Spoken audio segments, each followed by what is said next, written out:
Buenas noches, señor. Soy el doctor Rodrigo Cegas. ¿Cuál es su nombre? Marce. También, señor Marce, vamos a poder realizar lo que es la auscultación de tórax cardíaco y para ello necesito que se descubra el tórax. Retírese la polera, por favor. Para realizar lo que es la auscultación de tórax cardíaco, primero hay que definir cuáles son los focos y también qué vamos a escuchar. Va a haber ruidos normales, patológicos, soplos y también clics y chasquidos. Los focos para la auscultación son el aórtico, el pulmonar, el mitral, el tricúspide y el accesorio. ¿Dónde va a estar localizado? Nuevamente tenemos que hablar sobre el ángulo de Lewis. El ángulo de Lewis, el cual va a estar por debajo de la escutadura supraesternal, a la emergencia de las segundas costillas. Y esta prácticamente debajo de la emergencia de la segunda costilla va a estar el espacio intercostal. El segundo espacio intercostal, aquí en este, va a estar presente lo que es en la línea paraesternal el foco aórtico. De la misma manera vamos a localizar el foco pulmonar, pero en el lado izquierdo.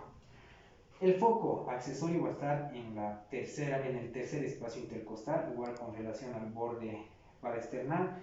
Luego tenemos el mitral, que va a tener relación con la cuarta vértebra, con el cuarto espacio intercostal. Y luego tenemos el tricúspide, el cual va a estar relacionado con la quinta espacio intercostal y la línea medio clavicular. Justo en los hombres tenemos como referencia debajo del pezón. Vamos a la polera, por favor, señor. Bueno, ahora vamos a evaluar lo que es, primeramente evaluamos lo que son los ruidos normales y patológicos. Tenemos que hablar sobre el primer ruido, el segundo ruido, el tercer ruido, el cual es fisiológico antes de los 25 años y patológico después de los 25 años, y los ruidos patológicos, que son el cuarto ruido, el desdoblamiento patológico del segundo ruido, los soplos y los clics y chasquidos. Hablando del primer ruido, este primer ruido tiene dos componentes, que son las válvulas mitral como tricúspide, y estas corresponde al cierre simultáneo de las válvulas auriculoventriculares al principio de la contracción.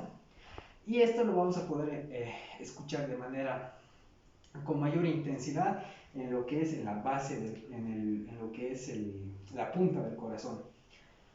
Luego, el segundo ruido corresponde a dos componentes, que son la válvula pulmonar como la aórtica, y es el cierre simultáneo de las válvulas sigmoideas.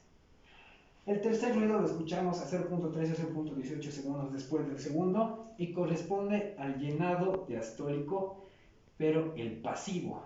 Este ruido corresponde a la vibración de la pared ventricular por el movimiento de sangre durante el llenado.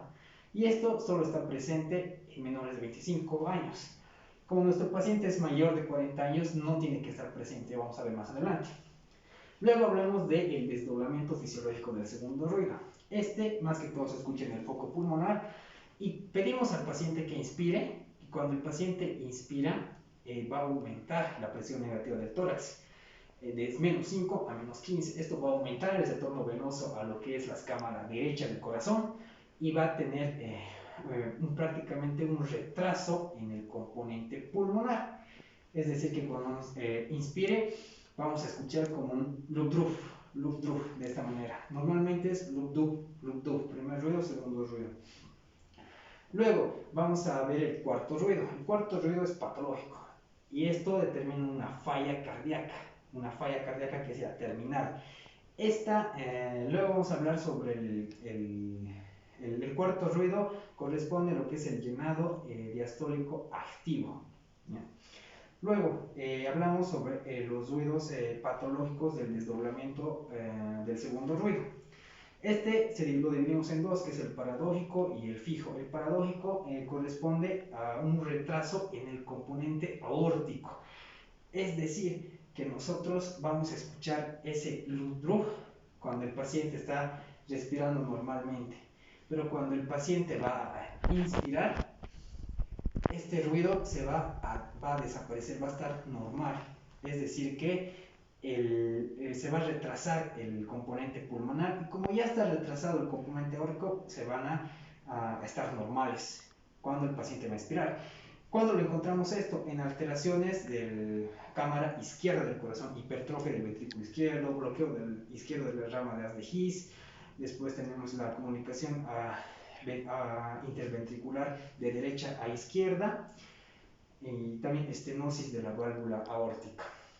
Luego tenemos la fija. La fija corresponde a un retraso en el componente pulmonar cuando el paciente está respirando de manera normal.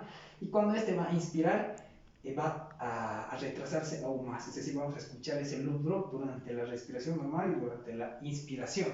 Esto lo encontramos en alteraciones en las cámaras derechas del corazón.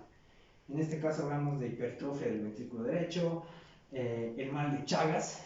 Podemos verlo aquí en este caso porque afecta la conductibilidad, especialmente de la raíz derecha, estenosis de la válvula pulmonar. Luego vamos a hablar de los soplos. Los soplos no son más que una vibración o ruido que se produce por un flujo turbulento. Y vamos a determinar 7 características que son prácticamente la primera, la intensidad, que en la literatura ya está plasmada, que viene del grado 1 al grado 4. En el grado 4 incluso puede hasta saltar lo que es el estetoscopio cuando lo proponemos. Luego tenemos la localización, dependiendo en qué foco lo hemos localizado, si es aórtico, pulmonar, mitral o tricúspide. Luego podemos hablar de lo que es el tono, que puede ser agudo o grave, el timbre, que puede ser soplante o puede ser aspiratorio. Aspiratorio durante la insuficiencia y soplante durante una estenosis de las válvulas, ¿no? Luego hablamos del tiempo, la duración y la irradiación. La irradiación se puede hacer, por ejemplo, si hablamos sobre la mitral, esta se va a irradiar hacia lo que es la axila, mientras que la aórtica hacia el cuello. Luego podemos hablar de los chasquidos y los clics, ¿no? Estos prácticamente son por fibrosis de las válvulas, fibrosis de las válvulas por los bordes y también puede ser por válvulas protésicas. Por favor, señor Marza, que se lo pueda. Ahora vamos a empezar a hacer el foco aórtico. En este caso, utilizamos el estetoscopio, calentamos siempre con la membrana, escuchamos. Aquí se pone más intenso el segundo ruido. Segundo ruido se escucha más intenso. Pasamos a lo que es el mitral. Y se escucha el primer ruido más intenso, tricúspide. El segundo ruido más intenso. Y el primer ruido más intenso.